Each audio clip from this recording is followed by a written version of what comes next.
Hey there guys, how's it going? Welcome to a video about Battlefield 4. I'm going to be discussing a few rumours that have been surfacing around the interwebs this week and things that you might not have found out that you might be interested in. Now the gameplay is going to be Battlefield 3 Endgame DLC, which I've been really enjoying recently, and I'm probably actually going to go play some of that after this. It's just so much fun. Anyway, let's discuss Battlefield 4. What are the rumours? Normally these rumours they normally end up being true. I can't verify these 100%. They are not official, but it's very rare that there's things like this come out and that there's no substance to them whatsoever. So you could probably presume that it's safe to say most of this stuff is probably going to be true, if not 100% accurate. So anyway, Battlefield 4 is going to be officially announced on March 27th. That's pretty much a well-known fact in the gaming community. There's lots of kind of little releases and things which would point towards that. It believed that Battlefield 4 will be released around November 2013, which it makes sense, to be honest, because that's what happened last time. They kind of went after that Call of Duty audience, and I think they're trying to do that again. Now, apparently this game will ship on the current generation system, so we're talking Xbox and PS3, and the new generation system, so the PS4 and whatever the next Xbox is going to be called, as well as PC. Now, apparently, this is going to mean that the PlayStation 4 and the Xbox, the new consoles, will be able to run 64 players at 60 frames a second. I know that's one of the major things that the PC has over the consoles, the fact that there are bigger servers and there's more action, and with a game like Battlefield, you know, having more players just adds to the epicness. So console players can potentially look forward to having bigger servers, but if you're going to rock PS3 or Xbox still, you're still going to be able to play it. It'll be interesting to see actually what the kind of jump is in graphics between the next generation system and the current one, but I guess we'll find out in the current months.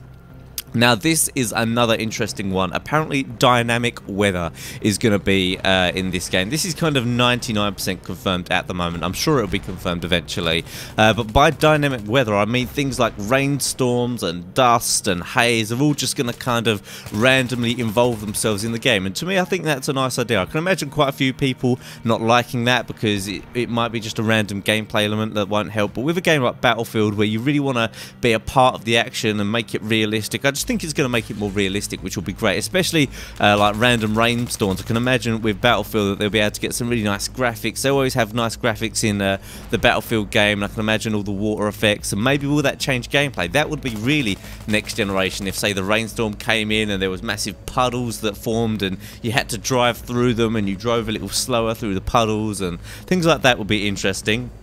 Apparently there's going to be more realistic destruction, but I suppose that is to be expected when you're going for the next title in a series. Now, here's some more bigger news. Rumours are that it is set in 2020 and the two factions are China and the USA. So China versus the USA are probably going to be the two factions that you're going to play as in multiplayer, and that is actually really interesting. I love the idea of having China because China's actually a really interesting country, and I think that can make for some really good multiplayer maps. There's a lot of kind of jungle landscapes and greenery. Obviously you've got things like the Great Wall of China. I just think having that kind of Asian look to it will really freshen it up, because for so long we've been playing as Russians and obviously USA, even though USA are in it again. But I think the idea of having it in like an Asian based country is going to be really good. So I mean, in my mind I could just already see the visions of all of these amazing maps based around China. So definitely looking forward to that one if that one ends up being true.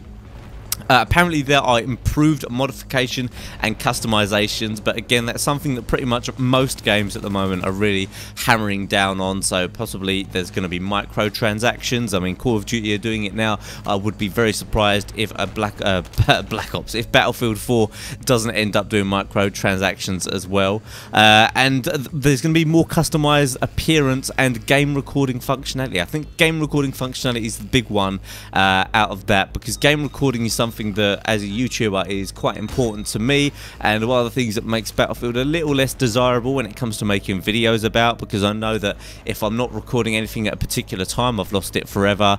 For example, the other day I actually managed to do this crazy takedown of a helicopter with a s'more. I didn't even aim it in, I just fired it from the hip from absolute miles away, and what do you know, I wasn't recording. So having a recording functionality would be a great addition to Battlefield, not only for people people like me who want to just get some gameplay, but for people who want to make like machinimas and things like that, Battlefield is great for like machinimas and little music videos.